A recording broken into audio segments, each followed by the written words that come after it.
నమస్కారం.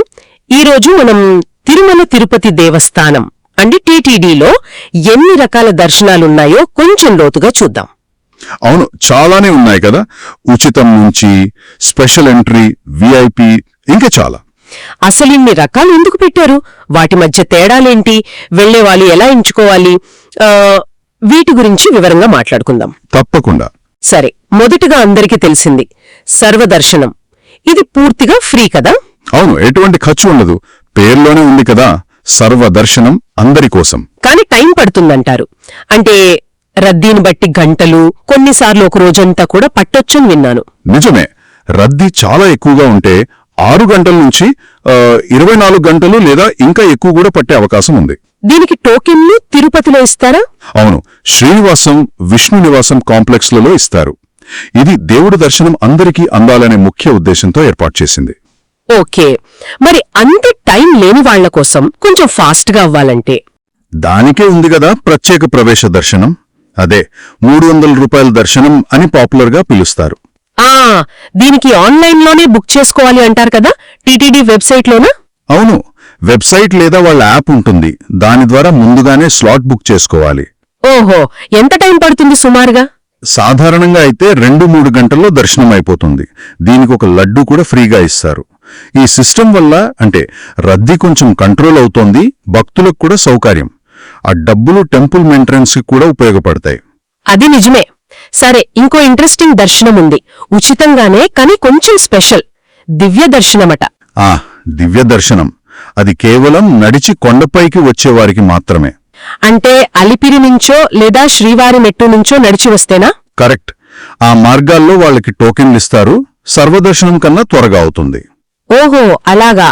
అంటే వాళ్లు పడ్డ కష్టానికి ఒక గుర్తింపులాగా అన్నమాట. అంతే. ఆ సంప్రదాయాన్ని, ఆ భక్తితో కూడిన శ్రమని గౌరవించడం అది వాళ్ల నిబద్ధతకు ప్రతిఫలం లాంటిది. బావుంది. అలాగే వృద్ధులు అంటే సీనియర్ సిటిజన్స్, ఇంకా దివ్యాంగుల కోసం కూడా స్పెషల్ దర్శనం ఉందట కదా? అవును, ఉంది. అది కూడా ఉచితమే. వాళ్ళకి ప్రతిరోజు కొన్ని ప్రత్యేక సమయాలు, స్లాట్స్ ఉంటాయి. వాళ్ళక్కడికి వెళ్లి రిజిస్టర్ చేసుకోవాలా? ఐడి కార్డ్ లాంటివి చూపించాలా? అవును, వాళ్ల వయసు లేదా వైకల్యాన్ని తెలిపే ఐడి కార్డ్ చూపించి అక్కడే నమోదు చేసుకోవాలి. అవసరమైతే ఒకరిని సహాయంగా కూడా తీసుకెళ్లొచ్చు. ఇది చాలా మంచి ఏర్పాటు. అందర్నీ దృష్టిలో పెట్టుకున్నట్టుంది. ఖచ్చితంగా. ఇంత పెద్ద క్షేత్రంలో అందరికీ అనుకూలంగా ఉండాలి కదా, ఆ సమ్మిళితత్వానికి ఇది నిదర్శనం. ఇక విఐపి దర్శనాల గురించి కొంచెం చెప్పండి. అందులో L1, L2, L3 అని ఏవో కేటగిరీలున్నాయట కదా? అవును, అది ప్రోటోకాల్ని బట్టి విభజించారు. L1 అంటే చాలా ఉన్నత స్థాయి ప్రముఖులు, మంత్రులు, జడ్జీలు లాంటి వాళ్ళు. ఓకే. L2లో ప్రభుత్వ అధికారులు, టీటీడీ బోర్డు మెంబర్లు లాంటివారు వస్తారు. ఇక L3 ఇది సిఫారసు లెటర్స్ ద్వారా వచ్చేవాళ్ల కోసం. ఆ లెటర్స్ ఎక్కడ ఇవ్వాలి? తిరుమలలో జేఈఓ గారి క్యాంప్ ఆఫీస్ ఉంటుంది. అక్కడ సబ్మిట్ చేసి వాళ్ళు అప్రూవ్ చేయాలి. ఇది సాధారణంగా ఉదయాన్నే త్వరగా దర్శనమయ్యేలా చూస్తారు. ఈ విఐపి సిస్టమ్ అంతా ప్రముఖుల రాకపోకల్ని, భద్రతను, మిగతా భక్తులకు ఇబ్బంది లేకుండా మేనేజ్ చేయడానికి ఏర్పాటు చేశారు. అర్థమైంది. ఇవి కాకుండా ఇంకా కొన్ని ఉన్నాయా? అంటే పూజలు చేసుకునే వాళ్లకి అలా? ఉన్నాయి. కళ్యాణోత్సవం టికెట్ 1000 రూపాయలు కొనుక్కున్న దంపతులుంటారు కదా, వాళ్లకి ఆ సేవ అయ్యాక దర్శనం ఉంటుంది. అలాగే తోమాల, అర్చన లాంటి ఆర్జిత సేవలు అంటే డబ్బులు కట్టి చేసుకునే పూజలన్నమాట. వాటి టికెట్స్ ఆన్లైన్ లక్కీ డిప్లో కానీ, కరెంట్ బుకింగ్లో కానీ దొరికిన వాళ్లు కూడా ఆ సేవ తర్వాత దర్శనం చేసుకుంటారు. ఇంకా చిన్నపిల్లలతో వెళ్తే ఏమైనా ఉందా? ఉంది. సంవత్సరంలోపు పిల్లలుంటే వాళ్ల తల్లిదండ్రులతో పాటు సుపథం అనే మార్గం ద్వారా త్వరగా దర్శనం చేసుకోవచ్చు. సుపథం? అవును, అది ఎన్ఆర్ఐలు, ఫారినర్స్ పాస్పోర్ట్ చూపించి వెళ్లడానికి కూడా ఉపయోగపడుతుంది.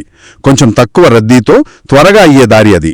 దాతలకు కూడా ఏదో దర్శనమంటారు. అవును, శ్రీవాణి ట్రస్ట్ లాంటి టీటీడీ స్కీమ్స్ కి విరాళమిచ్చిన డోనర్స్ కి కూడా ప్రత్యేక దర్శన ఏర్పాటుంటుంది. వావ్! అంటే దాదాపు ప్రతి ఒక్కరి అవసరానికి తగ్గట్టు ఏదో ఒక దర్శన మార్గం ఉందన్నమాట తిరుమలలో. ఖచ్చితంగా.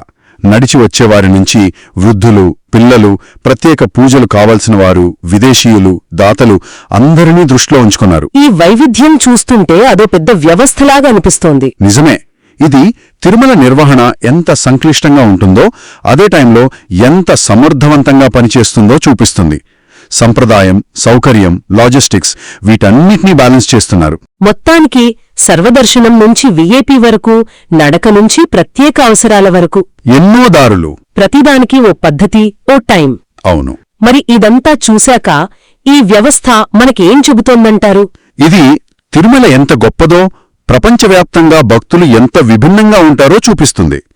లక్షల మందిని మేనేజ్ చేస్తూ వాళ్ల నమ్మకాలని, అవసరాలని తీర్చడానికి టీటీడీ ఎంత ప్రయత్నిస్తుందో తెలుస్తుంది. అసలు ఇలాంటి పెద్ద పుణ్యక్షేత్రాలు ఇన్ని రకాల అవసరాలని ఎలా తీర్చగలుగుతున్నాయి?